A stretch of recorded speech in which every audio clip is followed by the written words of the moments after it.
Welcome to Perspective, a podcast where we uncovered the untold stories of ordinary individuals with extraordinary journeys.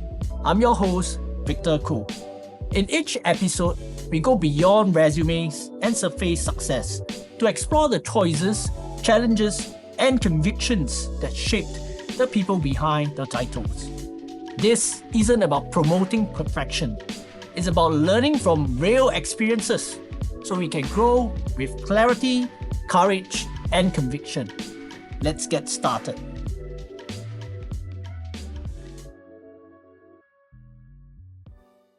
Welcome back to Perspective, where we speak with ordinary individuals who live through extraordinary shifts. Today's guest is someone I first knew back in polytechnic.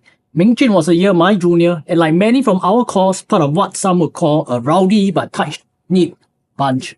We didn't interact much then, and life took us on a different path. Until years later, I bumped into him at an event and found out he had signed on with the Special Forces. Fast forward again, and we reconnected. This time, just two neighbours heading to the MRT. He had left the SAF and was now focusing on something radically different, helping people manage chronic pain through strength and movement. What drew me in wasn't just what he did, but why he did it. From serving in elite forces to serving individuals with quiet daily pain, this man has made some bold moves. Let's hear his story. So today I have with me Mingjun. Maybe we will start with just getting Mingjun to do an introduction of himself. Specifically, maybe you can bring us back to when he decided to sign on, and then what then subsequently leads to his transition. Right. So without further ado, Mingjun, please. Okay, so hi everyone, I'm Mingjun. Thanks Victor for inviting. A little bit about myself. Currently owner of Still Fitness and Rehab. It's located in Lavender. So I work with people in chronic back or knee pain, right? So we get them out of pain, but more importantly, help them stay out of pain through training, right? So a little bit about why I started out in SAF, right, was actually before back in... Okay, so why I started out in SAF, right, is I think most guys can relate because when you serve NS for 2 years, right, so towards the tail end where the shit gets real, right, you're like, oh shit, what am I going to do after NS, right? So, personally, I wanted to study physiotherapy or sports science, right? Because I was interested in sports, I was a bit more active, right? But I didn't study hard enough lah. My GPA 2.6. Go where? Go where? Right, go home and sleep lah. Right. So, and didn't have money to or the funds or resources to study overseas lah. Right. So. And at the same time, I had a very good NS experience, right? I was given an opportunity to be an acting company sergeant major, right? Because I was this role is supposed to be to serve the NS man, right? NS cycle as the CSM lah. Sorry, I interrupt you here. Yeah. So before that, you were the NSF. Yes. You were a commando NSF. Yes, correct. Then you signed on after The tail end. At the tail end. Yes. Wow. Okay. So that was after that you went for selection, then you went into the special forces. Yeah. I see. I didn't know. So it was quite funny like when I met you, like, Yeah. what are you doing here? Then you also, hey, what are you doing Yeah. here, right? Yeah. So I didn't know that you were NSF. I thought you signed on straight away. Okay. So Yeah. wow, very interesting. How long did you sign on for before you leave? You were third warrant when you left. Yes, I was a third warrant when I left. So I think overall in service, including my NS time, was 10.5 years. 10.5 years. 10.5 years, yeah. Okay. Yeah, I mean, I knew you as the guy that play basketball lah, Yeah. right? Every time I see him, the 脚柄, the very angry face. Yeah. Like, wow. Okay. Yeah. So maybe you earlier shared about you experiencing a very positive NS experience that eventually led to you signing on, right? Yeah. So how was your time in that 10 years? Like, what were the tours you served? What were the things that you, in a way, maybe learned? And then, in a way, then what subsequently led you to leaving after 10 years? Actually, you see, like, quite neatly about 10 years mark, Yeah. that is where the consideration where I think maybe midlife crisis also comes in because I left at 11-year mark to 10 plus year mark. Yeah. So can you share with us like what was your NS, your whole 10 years decade like, and then what led you to transiting, and then now going into what you're doing now, right? Yeah. Personal training, but also initially when I first started or when I first connected with you, I thought you were doing physiotherapy. So that one we can explore a bit later. Yeah. So can you share with us your NS experience 10 years? Okay, so I must say the 10.5 years was not short of good experiences. Yeah, because I served in, so I finished my NS, right? Then I went for this course. I think it's out in the open, so I think I can talk about it. It's SFQC, so Special Forces Qualifying Course, right? Then subsequently you get to go to some units, right? So specifically the one I went to was SOF, right? The one that was involved in SQ117. Yep. Yeah.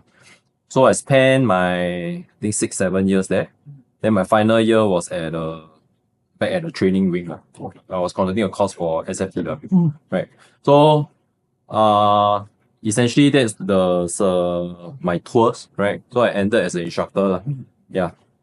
Then some of the things that I really enjoyed doing, I get to dive for free. Okay. Yeah, I get to skydive for free. But a lot of things you also cannot share, right? Yeah, if not, but those are I think people will kill me. Yeah. But those are the more interesting experiences. So you dive, you skydive, you dive both in the water, you dive both in the air. Anything else that maybe is particularly interesting and maybe you miss on, you can share with us? I think the ones that I really miss is the times inside right? Where you, especially when you're younger, right? When you're on course, where you're just going through a lot of tough periods, right? Because they make you go through a lot of tough training deliberately, right? And it's really the times with your friends that you pull each other through, right? So till now, it's like, I think I made very good friends inside. Yeah. And it's a different kind of bond. Yeah, correct. Yeah, and I miss those times sometimes. So I suppose you miss those times and also the bonds. Yeah. Like, so I'm like, I hear a lot of like batch boy, like you're very tight. Wow, really like you. Essentially, it's really like brotherhood. Yeah. Forged through hard times, hardship. Okay, can. So over that 10 years, I think a lot of things also I don't want to probe deeper because I think it's also hard for you to share certain things. But essentially, the exciting ones are you dive for free, dive both in the air and in the water. In the sky, and, right? Yeah. Okay, so then maybe when did you start to realize that maybe I want to transit out? Because you left at the 10.5 year mark, right? But I don't think that thought happens only at the 10.5 year mark. So what was the first instance where you realized this? And then how then did you then decide that you want to go into this personal training space? Okay. So I think you're right, correctly pointed out, it wasn't one specific event, right? It was essentially a build up of many incidents, right? And also at the same time, quarter life crisis, right? Where you start to do soul searching, you start to understand yourself a bit more, and you start to know like, okay, what kind of life I want to build, what kind of values do I have, what kind of person I am, or what kind of person I want to be. And then I realized I couldn't do that inside. Yeah, it wasn't where I wanted to go. Wow. Yeah. Wow, very interesting because previously I interviewed Aaron. You met Aaron before, I bring him to me. And then he shared that when he want to leave, one of the things that triggered him was he realized in a conversation with his friend that he's no longer catching up. He felt like he's lagging behind. He seems to be not able to understand certain things that people are talking about outside. Yeah. So that sets him thinking like, wow, can I survive outside?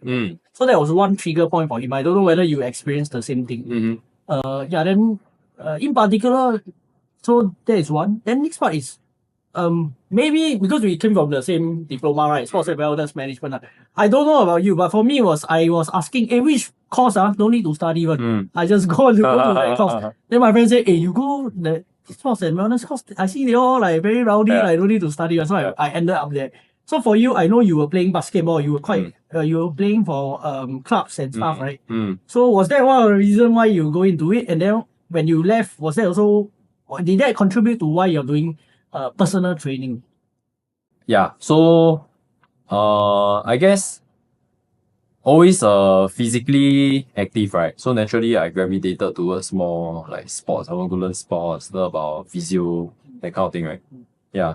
So if you're asking about like why I went to this space now is back then, like earlier I think I mentioned I wanted to study physio, right?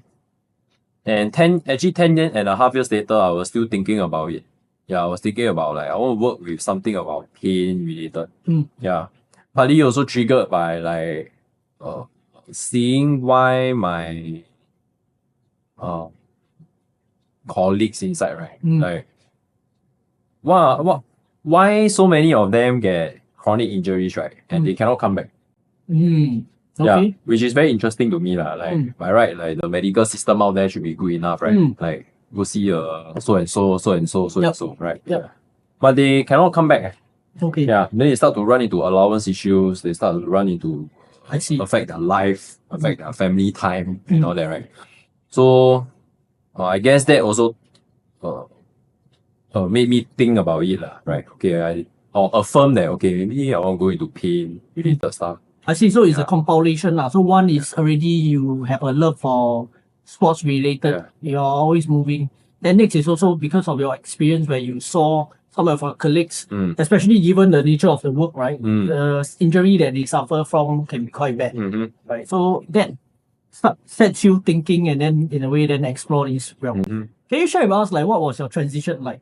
I mean, I recall just now I mentioned in the intro, we met again. The second time was when we were both going towards the MRT. I remember you were cycling, right? Then I like, where you going? Then you're going to MRT. Then after that I said, I want to meet you. You said, hey, I also want to meet you. We both at that point of time already transited. It was like 2-3 years back. I think 3 years back. Then after that, interestingly, we connected. And that was when when you first told me what you're doing, I like, do physio. Like, no. Then we were trying to figure out what is it, right? So can you share with us what's your transition like from very prestigious post, special forces, right? It's really someone special. Not anybody can make it, right? People dare to dream about it, but then I don't think it's a case where everybody makes it. Right. So from that transition to now, what you're doing, what are some of the challenges you face, and how do you then overcome them? Okay. So I think specifically about the transition, right? Maybe not up to now lah, but the earlier days. Because I left in 2022 February, right? In February. I also February. February 2022. Yeah. First Feb lah, same day. Same day. Is it? Okay. So I think the biggest change was my salary, right? I think I just openly share, I was drawing home after CPF like 5K a month. Then it dropped to 500. Yeah. So at the lowest was like 500. On the good time was like 1K plus. Yeah. 10%. Yeah. So it's like actually a very big drop lah. The very big drop. So that was one of the biggest discomfort I had to overcome. Yeah, but at the same time, I also know like I got enough savings to tide through, and I gave myself time lah. A set time to like, okay, I need to keep myself moving. Yeah, going towards where I want to go lah. So basically from certainty, stability to very uncertain. Very uncertain. And then there was also a very huge drop in the salary. Right? So how do you then overcome some of this? Because it's very uncomfortable to move from like employment to entrepreneurship. You're on your own. Like I remember when I first met you, right? You were doing your personal training back at home, right? Yeah. It's like very home-based kind of. Then from there you transited and you move into renting a space with your friends together. At that time, I was your client. We went to I went. You solved my knee problem. Remember? Yeah. Then I think about 6 sessions. I feel already. Then I had a few other sessions. The rest of the session is you to come here. So basically after that, then you move into co-renting a space with your friends. Yeah. And then now having a place of your own. Yeah. Right. It's not like long. It's like in a short 2 years plus 3 years. Yeah. Yeah. So can you share with us like the challenges, the mindset, the barriers that you face, and then how did you then break through from it? I mean, from time to time we had a lot of conversation because we both in a way face similar challenges, Yeah. or it's not in the same business field. But I think there are a lot of similarities where we learn to draw from each other's strength and like, bro, let's do it. Don't need to think what we gotta do already. Yeah. Just do. Yeah. So can you share with us like from home base Yeah. until renting what's the first key mental block that you have, and then how you overcome it, and then subsequently from co-renting space to now coming out and then run a huge space on your own, right? Yeah. And even now you recently hire people, right? Yeah. So can you share with us the journey? I guess the firstly is I must say I'm grateful, right? Because I don't think I came here alone. Yeah. I have my friends telling me that in the industry, they are a bit more senior, they're 10 years in the fitness industry. So they're telling me, hey, Mingjun, you're really very fast. Very fast. Yeah. And also it cannot be done without their guidance. I learn from their mistakes. So I expedite, right? Yeah. So really the biggest challenge this whole time, right? I think constant one will be breaking through a lot of self-limiting beliefs. Yeah. For example, like self-esteem issues, like your confidence level to deliver, your belief in yourself to show that you are worth a certain amount, right? And charge a certain amount. Or you are lacking, or I am lacking like confidence in myself to whether I can take the action, right? To bring it to another level. So I think that one is the constant thing that I'm fighting. And as we progress more, you just meet bigger and bigger things, right? Yeah. So that one is the constant struggle, right? So how and I would imagine everybody faces it, right? Be at whatever level, right? But I think what really helps me to overcome this, right? Or at least give myself comfort is can speak a bit Hokkien style, right? Can bro, speak any way you want. So in my mind, right, I keep telling myself, Lim Okay. Yeah, really. Yes. Really, because the training I went through, right, inside like Rachel course 65 days, never sleep, never shower. Never eat. Roll weight 5 days, 24 hours. Hammer, never sleep. Things that nobody will go through and come out alive. I even went to like USSF combat diver course. I hold my breath until I knock out in the water. So, but all those tell me that build a lot of resilience in me. It tells me that actually you are solid one. Yeah, you are solid one. Like there is evidence telling me that I'm solid. Not I delusional. Yes. Yeah. So there's Studied evidence. before. Yeah. And then so all this experience, right? I just tell myself, end of the day, right? I go home, I got warm shower, I got bed, everything will be okay. Yeah. Actually, very interestingly, you see, I mean, like one thing that probably people will be thinking, like you say you got self-esteem issue.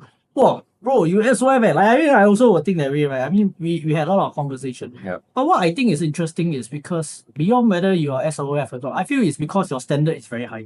I remember in our conversation, right? Wow, you very worried about cannot solve problem for clients, right? But then if I may, right, I recall our conversations. What I think gave the breakthrough was like, you cannot solve, you will find a way to solve. Right? I remember you pay a lot for courses. Go and pay to get other practitioners to study, do case study. You even fly to US, right? You go and get courses and stuff, right? So I think that itself, beyond just the fact that you have proven evidence that you can do it, right? It's also because you are willing to do whatever it takes to solve the problem. Right. So I think that is the part, at least from a new different third party that saw your journey. Because there were times where we were talking like, wow, this one, wow, I worry, we were same because I also worry about not being able to solve problems for my clients. Right? So I think that's the very impressive part. And that was what I saw from the 2-3 years of growth. I mean, I feel very grateful because like wow, got someone where I talk to, right? We can understand one another's pain and problem, because sometimes it's a bit sad when you leave employment, then most of our friends are still in employment. It's a bit hard for them to see the entrepreneurship lens. And it's not that they don't want to help, but they also don't know how to help. Just now earlier, one thing that I hear from you and I think it's worthy of pointing out is the gratitude, right? Because I feel out here, right, everybody feels and see each other as competition. But I sense in you, and this is what I see as well, you see a lot more collaboration, learning, humbling yourself down to learn from somebody else that's your senior. So that you, in a way, tap on their wisdom, then you don't go through the same pain. Then if you can, you will also guide and then give back in your ways. Yeah, so I think those are the things that I'm hearing from you. Okay, so maybe can you share with us, right, from your home journey already, then I think those are some of the breakthroughs that bring you into space, right? Expenses, I suppose, skyrocketed, right? Yeah. How many times was it? Do you have a rough estimate and idea? I think each time when I switch from my so again grateful my friend when I started out like at my friend's place, right, is doing sports or such So friend it's a friend's place, right, in Punggol, looks very nice, the view is like a lot of trees, right? So that one very low price, friend Then when I shifted there, right, the rent 2x. Jump twice. Or 3 times actually. Then now when I come here, right, jump again, another 3x. Okay. Yeah. So expenses are always increasing when you are scaling up. Yeah. So definitely more stress. More stress. Yeah. I think when you first want to make that move, it's scary, right? Because you don't know whether your income or your revenue can cover back that difference, right? Yeah. So now that you have made the jump a few times, right? What will you now say to somebody, right, that is in the same position as you? Right? Because I remember also at this conversation, I'm like, bro, don't think about the expense really. Yeah. Because the expense, there's only so much you can keep. No matter how you trim, there is a base that you need to keep on.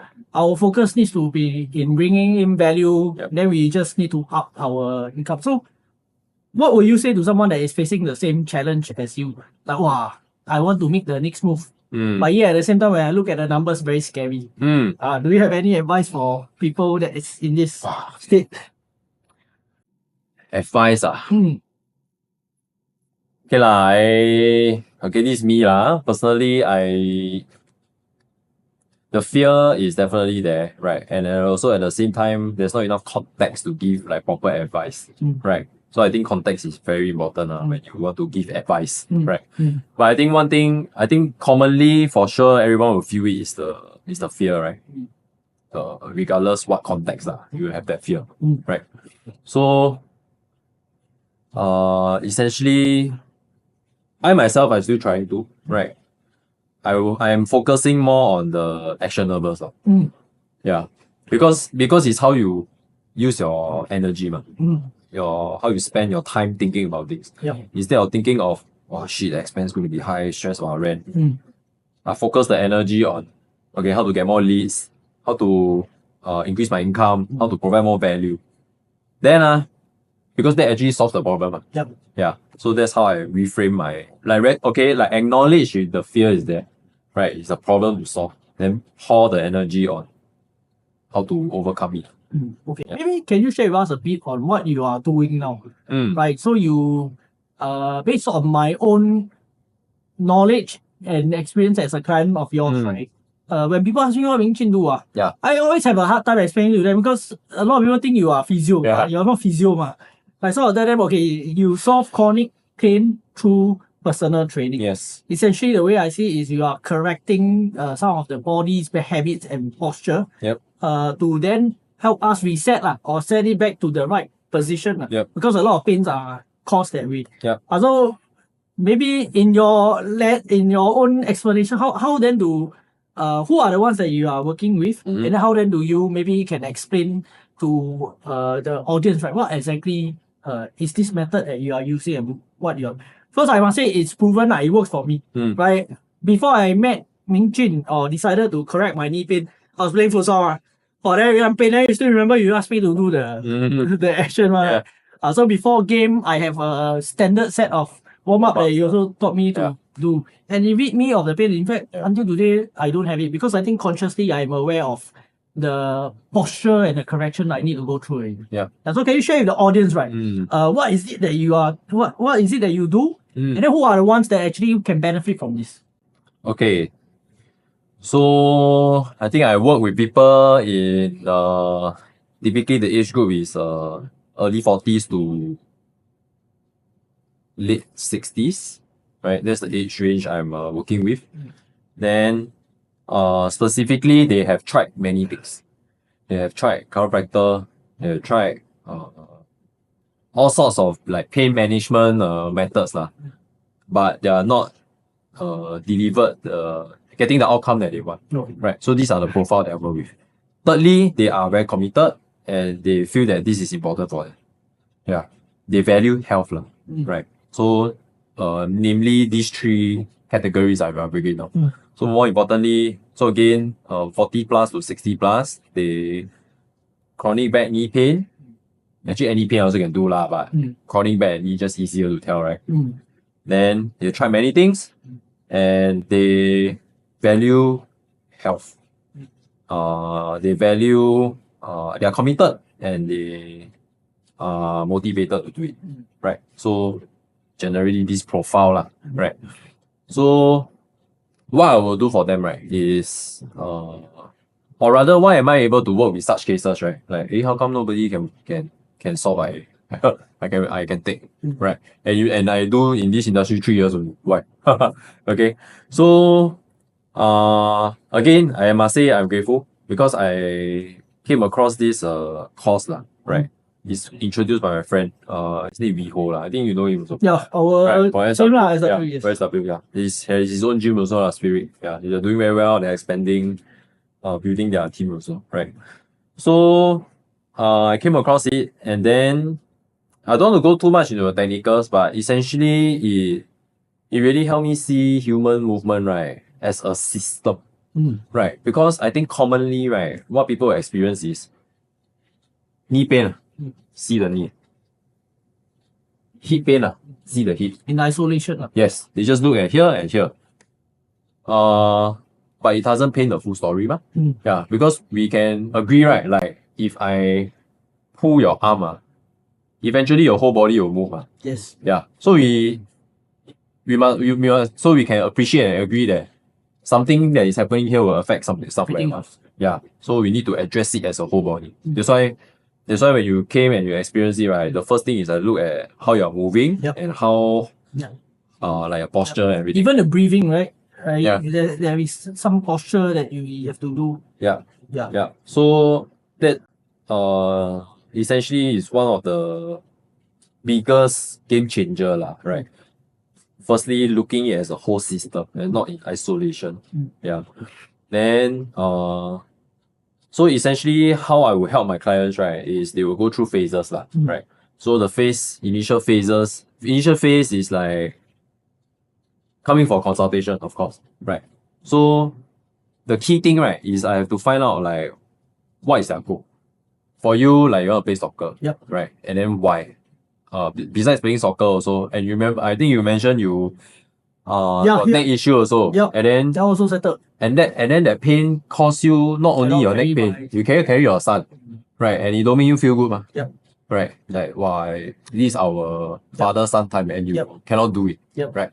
So these are the reasons or things that I want to find out from them, right? Because my role is not only to help solve your pain, my role actually is to help you get your life back. Yes, get your life back, right? Then it is worth living. Then you will be committed, and I will be committed too, right? Yes. So that's the first one. Don't have, right? Don't talk. Yeah. I mean, I know you lah, because that time after kind of already done, then like, hey brother, you nothing really, then don't kind of disturb me. Just move on. Yeah. So it's not a case where you just work with anybody, but you are very deliberate in your filtering. Yes. Right? Because I got tell you, hey bro, then why don't you consider doing like performance training lah, this and that. I threw a lot of ideas to you, right? So no. Chronic. You only want to focus on this lens. I mean, I'm sharing this so that the audience also know lah. You know, like, you think like anybody walk in means like you will take no. You first must show that commitment, then next must also align lah. Right? Align with what you want to do. Right. So I think that is one thing that I noticed about you. Right. So that's why whenever I know people that fit into this are like, hey, come, I bring you to go and meet Mingjun. Right. So I think those are the things. Yeah. Why so in a way, based on what I'm hearing, right, actually you're not really just a personal trainer lah. It's actually, Not. in a way, you are helping people to get their life back. Yes. More than just like correcting the body. Yeah. Right? It's about understanding the pain goes beyond just your bodily pain, because the lack of that movement affects your lifestyle. Yes. And that drop in the lifestyle quality actually affects your life. 100%. Right? So I think that is what I am seeing. Yeah. Okay, good. So I think the audience, hopefully they have a better idea of what you're doing. Don't you're a physio, no, you're a personal trainer, then what are you? Yeah. Right. Yeah. So I think I add in a little bit more, right? It's like first, consult find a goal. Second, we go through like a restorative phase, right? So the restorative phase is like reduce your pain, increase your mobility, right? Then the next one, right, is the most important part, which most people never do one. They need to train. You need to create adaptation, right? Because if your goal is you want to go and run, right, then you no pain really, doesn't mean you're ready to run. Yeah. So that training part, so that when you go back and spend time with your kid, carry your kid over your head, play soccer, whatever, the pain doesn't come back. Yep. Yeah. So this is a broad phase that I Yep. bring my clients through. Yeah. I mean, like you see, when I first went to you, I got two pains, One is the right knee here. Yeah. Right? Now I don't have. That time even you remember I go up and down the stairs, I tell you, hey bro, feeling it. Yeah. I got one point do until got sound right. Crunk. Then the other one is the back neck. Yeah. So with that awareness, then some of the exercises that you also asked me. Remember you keep asking me to do homework. Then I even carry my son and do all the homework. Yeah, so it helps me get my lifestyle back. Yeah. Many of your clients, right, they go through chronic pain, right? They have always been advised to go for surgery. Right? So what do you have to say about it? What do you want them to know about this? Well, I think not only surgery right? I think specifically more like they try so many things, right? And so many practitioners telling them so many different things, right? I think firstly they will feel very confused, right? So they feel very confused, they feel lost, they feel like, I think more importantly, they feel like they lost hope. Yeah, and they cannot trust anymore. Right. For example, like you together with this girlfriend, then she cheat on you. Then you find the next girlfriend, she cheat on you. Then you find the next girlfriend, she cheat on you. The next one you confirm Will cheat on scared, you. yeah, scared ma. So a lot of my clients are going through that, right? So essentially I think their mental state is very gloomy. Very gloomy, right? But at the same time, I think what I want to, if they allow me to share with them, is sometimes they make all the things they go through, right, they make it very complex, right? And it's very hard for them to go through that, right? So many different channels, so many people tell them, wow, they'll be very confused, right? So I guess essentially is don't lose hope, right? Because and know that you are not alone, right? Because all my clients are like that. So is surgery really like the only way out? Because I think like based on what I see, your client base, a lot of them have been told, hey, sleep this surgery. Hey, this one go surgery. Yeah. So but then there are cases and clients that came to you that were told to go for surgery. In the end they didn't need surgery. Right? Do you have any examples or something you can share? I think namely like there's a lot of meniscus tear, the only or heat issues, sleep disc. Naturally they are only offered surgery, right? And at the same time, because that is what they are good at, right? So but most of the time is actually, I feel not necessary. Not necessary. Were there cases that you in the end also say, hey, actually you should go for surgery one? As of now, not yet. But you managed to so far is successful. Yeah. Okay. But I would say I think there was one that I really couldn't help him. Oh. Yeah, like at the point of time I wasn't proficient enough to help him. So if today the guy come back, right? Do you think that you can I think I would have done it better now. Okay. Yeah. Okay. Yeah, because the processor upgrade. Yeah. So at that point of time I couldn't solve his situation. Yeah. Yeah, but there's definitely surgery is not the only option. There's the because right, it doesn't address why your meniscus went and tear in the first place. Right. Commonly people will say, oh, you overwork, you last time play soccer, you overuse, that's why tear. Then how come your friend never tear? How come your fellow uncle, auntie never tear? No pain. Then you pain. You all lead the same life. Right. So there's something more. Lah. Yeah. So and there's hope, lah, right? Essentially what I'm trying to say, there's hope. There's always another angle to look at things. Yeah. Okay, that's very interesting. So I suppose for those that have been told that surgery is the only way out, I think no harm looking for Mingjun, lah. Right? I mean, like, it's not always the case. If it's a case that really you cannot solve, then surgery, lah. Because I think every surgery comes with a certain potential risks, side effects, right? Yeah, so I think no harm since you already prepared to go for surgery, then go and figure out whether is there one alternative or one last resort that you can look at. Okay. Yeah. But I'm not saying but sometimes at the same time, of course, sometimes really need surgery. Yeah, because of the context.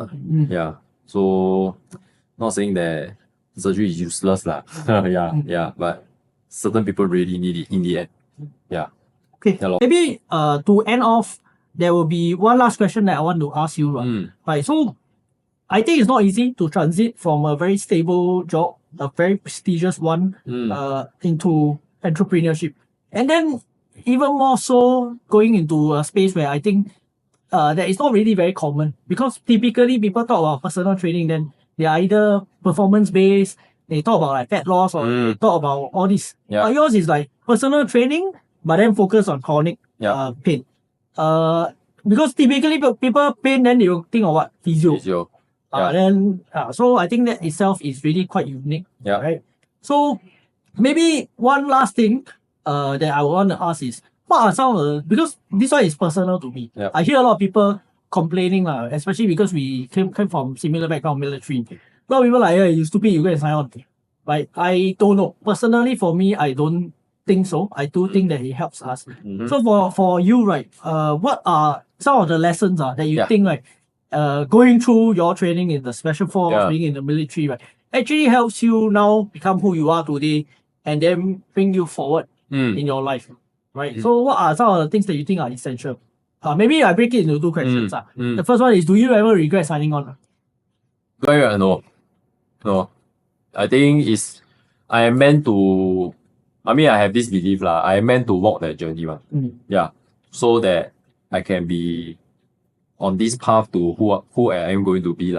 Yeah. So that 10 years, I have no regrets. Okay. Yeah. So then the next one is, if I need you to choose one key thing that you learn from army that helps you with your life now and also in your business, right? Yeah. What is the one thing that you think is so important that you learn or people can pick up? Yeah.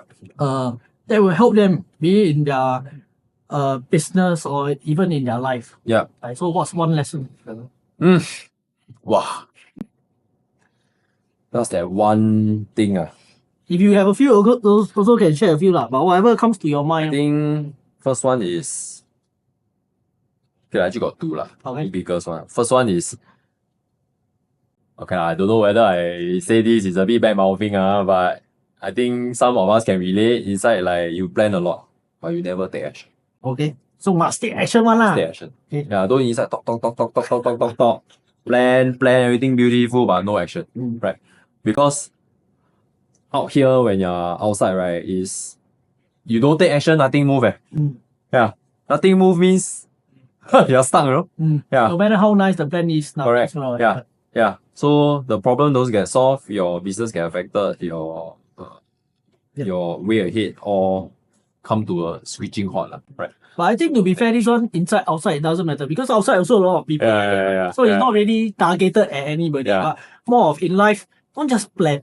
You need to set it in motion. Then no chance of the result. Okay. So that's the first thing. First one. Must take action. Second one is, I think inside really the training really put me in a very really made me go through a lot of low periods. Mm. Yeah. So it helped me understand that we are actually our mind is very powerful. Mm. Yeah. And that the tough period will really pass on.